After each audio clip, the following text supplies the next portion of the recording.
স্বাগতম। আজকে আমরা যে বিষয়টি নিয়ে কথা বলবো সেটা হচ্ছে ঊনবিংশ শতাব্দী থেকে ট্রানজিট করে আমরা যখন বিংশ শতাব্দীর দিকে যাচ্ছি, অর্থাৎ এই মডার্ন টেকনোলজিতে যেখানে পৃথিবীর গড় তাপমাত্রা বা সারফেস টেম্পারেচার ইনক্রিজ করছে। কখন ইনক্রিজ করছে? দুটো কারণে আমার অবজারভেশন থেকে আমি বলতে পারি। প্রথমত, যখন 1960 সালে যখন প্লাস্টিকের প্রথম উৎপাদন শুরু হয়, একই সাথে আমাদের বিদ্যুৎ জেনারেশন অর্থাৎ সেকেন্ড এবং থার্ড ইন্ডাস্ট্রিয়াল রেভলিউশনে যখন ইলেকট্রিসিটির ডিমান্ড বেড়ে যায়, ঠিক তখন সারফেস টেম্পারেচার বেড়ে যাচ্ছে। তারই ধারাবাহিকতায় বর্তমানে রিনিউয়েবল এনার্জির একটা বিশাল ড্রাস্টিক চেঞ্জ নিয়ে এসেছে, বিশেষ করে ডেনমার্ক, জার্মানি, চায়না, ইন্ডিয়া এবং আমেরিকাতে। বলা হয় ডেনমার্কের 80% বিদ্যুৎই আসে হচ্ছে উইন্ড জেনারেশন থেকে। স্পেনের বিশাল বড় বড় যে সোলার থার্মাল যে টেকনোলজিগুলো আছে সেখান থেকে হিউজ অ্যামাউন্টে আমরা বিদ্যুৎ পাচ্ছি, যেটা হচ্ছে আমাদের এই সাস্টেনেবল ডেভেলপমেন্ট বা টেকসই উন্নতির জন্য বড় ভূমিকা পালন করছে। বাংলাদেশ সেখানে এখন অনেক পিছিয়ে আছে। তার মূল কারণ আমাদের বাংলাদেশে এখন পর্যন্ত উইন্ডের যে জেনারেশন অফ পাওয়ার সেটা নিয়ে আমরা আলোচনা করছি না, বা ছোট আকারে করলেও পিডিবির কথা যদি বলি, ছোট আকারে করলেও সেটা এক্সাক্ট এক্সিকিউশন হচ্ছে না। আর সোলারের ক্ষেত্রে যদি বলি, সেটা হচ্ছে আমাদের ল্যান্ডের খুব স্বল্পতা এবং আমাদের পরিকল্পিত যে তথ্য এবং তার এক্সিকিউশন ঠিক মতো হচ্ছে না, যার কারণে সোলারের বিস্তারটা ওভাবে হচ্ছে না। যদিও বলা হচ্ছে রিমোট অঞ্চলে মিনি গ্রিড, মাইক্রো গ্রিড বা স্ট্যান্ডঅ্যালোন সিস্টেম করে হয়তোবা আমরা সোলারের কিছুটা বিপ্লব ঘটাতে পেরেছি, বা আমরা যদি বলি বাংলাদেশ হচ্ছে সবচেয়ে বেশি সোলার হোম সিস্টেমের দেশ, কিন্তু ড্রাস্টিক ভাবে কোনো ভালো পরিবর্তন আসেনি। যাই হোক, আমরা এখন সেই সোলার টেকনোলজি নিয়ে আজকে কথা বলবো। সোলার টেকনোলজি কি? সোলার টেকনোলজি হচ্ছে একটা স্পেসিফিক ম্যাটেরিয়ালস দিয়ে তৈরি একটা সেল, যে সেলের উপরে সোলার অর্থাৎ সূর্য থেকে যে ফোটনটা স্ট্রাইক করছে, স্ট্রাইক করার পরে এই সেলের মধ্যে ইলেকট্রন ফ্লো হয়, এবং ইলেকট্রন যেদিকে ফ্লো হয় তার বিপরীত দিকে কারেন্ট ফ্লো হয়। এটা আমরা সবাই জানি, যারা ট্রিপল স্টুডেন্ট বা ইলেকট্রিসিটি মোটামুটি বেসিক নলেজ থাকে তারা আমরা মোটামুটি সবাই জানি। সেই সোলার সেলের আমরা বেসিক কিছু প্যারামিটার নিয়ে আজকে ক্লাসে আলোচনা করব। আমরা যদি সোলার পিভি মানে সোলার ফটোভোল্টাইক নিয়ে যদি কথা বলি, আমরা আজকে সোলার থার্মাল নিয়ে কথা বলবো না, সোলার ফটোভোল্টাইক নিয়ে যদি কথা বলি, তাহলে আমরা দেখব চারটা এবং সাথে একটা ইম্পর্টেন্ট প্যারামিটারস আছে, যেটাতে আমরা বলতে পারি যে আমার যে সোলার সেলটা আছে বা সোলার যে মডিউল আছে সেই মডিউলটার পারফরমেন্স কেমন, বা সেটা আসলে কতটুকু ভালো, সেটাকে নির্ণয় করার জন্য আমরা ফিল ফ্যাক্টর বলে একটা টার্ম ইন্ট্রোডিউস করবো আজকে। প্রথমে যেটা নিয়ে কথা বলছিলাম শর্ট সার্কিট কারেন্ট। কিছুক্ষণ আগে যেটা বললাম, যখন সূর্য থেকে আলো বা ফোটন এসে সোলার সেলের উপর স্ট্রাইক করছে, ঠিক তখন শর্ট সার্কিট কারেন্ট জেনারেট হয়। একই সাথে open circuit voltage, maximum current এবং ম্যাক্সিমাম ভোল্টেজ, এই পাঁচটা টার্মিনোলজি নিয়ে আমরা আজকে কথা বলবো। আমরা সাধারণত জানি সোলার সেল দেখতে কিছুটা এরকম, যেখানে আমরা দেখতে পাচ্ছি অনেকগুলো সেল নিয়ে একটা সোলার মডিউল তৈরি হয়েছে, বা একটা সোলারের একটা ছোট একটা ইনফ্রাস্ট্রাকচার দাঁড়িয়েছে। এখানে 15টা সেল আছে। প্রত্যেকটা সেল কতটুকু কারেন্ট জেনারেট করতে পারে, এটা সবারই কোশ্চেন আসতে পারে। কতটুকু জেনারেট করতে পারে একটা ছোট্ট সেল? একটা সেল সাধারণত 0.10 থেকে 0.15 অ্যাম্পিয়ারের মতো কারেন্ট জেনারেট করতে পারে। একই সাথে এই প্রত্যেকটা সেল রাফলি 0.45 ভোল্ট থেকে প্রায় 1 ভোল্টের মতো পাওয়ার জেনারেট করতে পারে। ডিপেন্ড করে কোন টেকনোলজি বা কোন ম্যানুফ্যাকচারার এটা ডিজাইন করেছে, তাদের উপর নির্ভর করবে তারা কিভাবে এটাকে ডিজাইন করেছে। আমরা এখানে যে ফিগারটা দেখতে পাচ্ছি, এটা হচ্ছে সোলার পিভির এক্সাক্ট আউটপুট। অর্থাৎ আমরা এখানে দুটো জিনিস দেখতে পাই, একটা হচ্ছে short circuit voltage, short circuit current এবং open circuit voltage.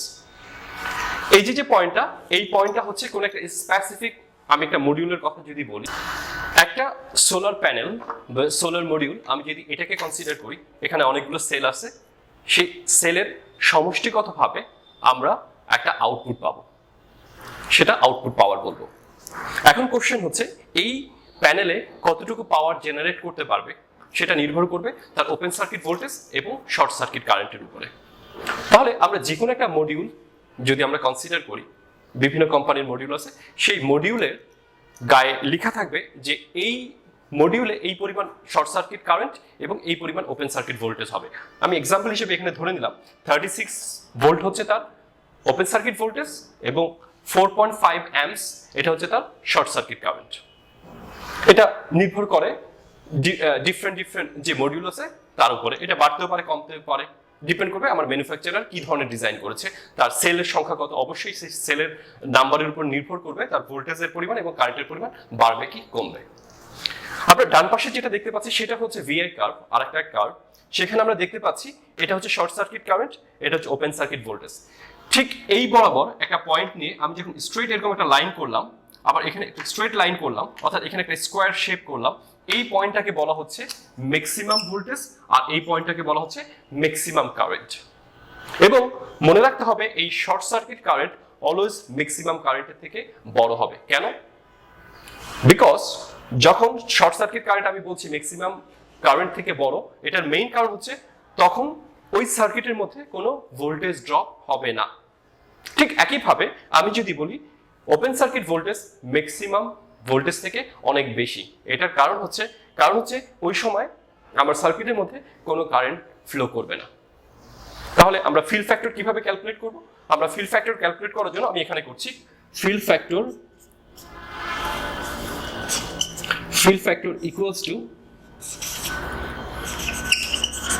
maximum power into P input।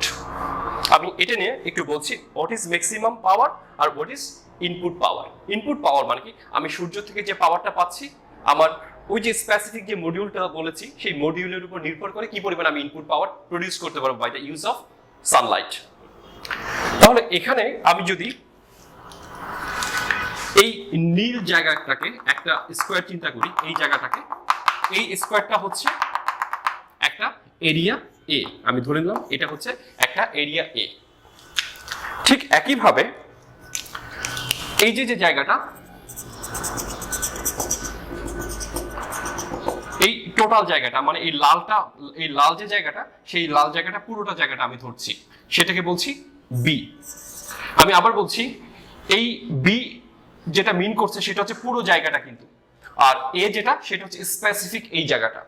তাহলে এই বি রিপ্রেজেন্ট করছে হচ্ছে এই এতটুকুকে, আর এ রিপ্রেজেন্ট করছে হচ্ছে এটাকে। আমি জাস্ট লিখে দিচ্ছি এ, আর এটাকে বলছি হচ্ছে B area of B, area of A. এখন পি ম্যাক্সিমাম বলতে কি বোঝাচ্ছে? পি ম্যাক্সিমাম বলতে যেটা বোঝাচ্ছে সেটা হচ্ছে maximum voltage into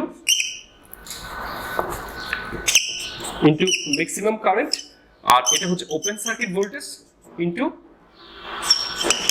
short circuit current. যদি আমরা ক্যালকুলেট করি এই ভ্যালুগুলো দিয়ে, ম্যাক্সিমাম ভোল্টেজ কত? ম্যাক্সিমাম ভোল্টেজ হচ্ছে 32, ম্যাক্সিমাম কারেন্ট কত? 4 অ্যাম্পিয়ার, 32 ভোল্ট, আর হচ্ছে 36 হচ্ছে ওপেন সার্কিট ভোল্টেজ, আর শর্ট সার্কিট কারেন্ট হচ্ছে 4.5। আমি যদি এটাকে ক্যালকুলেট করি আমার আসে হচ্ছে 0.8, আসলে আসে হচ্ছে 0.79, আমি এটাকে 0.8 ধরেছি। তাহলে 0.8 যদি হয়, আমরা কি এই যে মডিউলটা নিয়ে আমরা আলোচনা করেছি এই মডিউলটা ভালো না মন্দ? আমরা আগেই বলেছিলাম যে ফিল ফ্যাক্টর হচ্ছে এমন একটা ক্যারেক্টারিস্টিক্স যেটাতে আমরা বলতে পারবো যে এই মডিউলটা গুড অর ব্যাড। সাধারণত বলা হয় কোন একটা মডিউলের যদি 0.8 থেকে 0.9 এর মধ্যে যদি তার ফিল ফ্যাক্টর থাকে তাহলে আমরা বলবো এটা গুড। এটা হচ্ছে একটা স্ট্যান্ডার্ড ভ্যালু, যে ঠিক আছে এর ফিল ফ্যাক্টর হচ্ছে 0.8 থেকে 0.9 এর মধ্যে আছে বা তার থেকে বেশি, এটা ভেরি গুড, তার মানে তার এফিশিয়েন্সি আমরা ভালো পাবো। আচ্ছা, আমার মনে হচ্ছে যে এই জায়গাটা অনেকে বুঝেননি আপনারা, আমি সেটার জন্য আমি আরেকবার বলছি যে what is the area of B, what is the area of A. আমি এরিয়া অফ বি বলতে যেটা বোঝাচ্ছি সেটা হচ্ছে এই টোটাল জায়গাটা হচ্ছে আসলে এরিয়া বি, টোটাল জায়গাটা মানে এই পিকচারটাকে আমি এভাবে ড্র করেছি, রিপ্রেজেন্টেশন করেছি।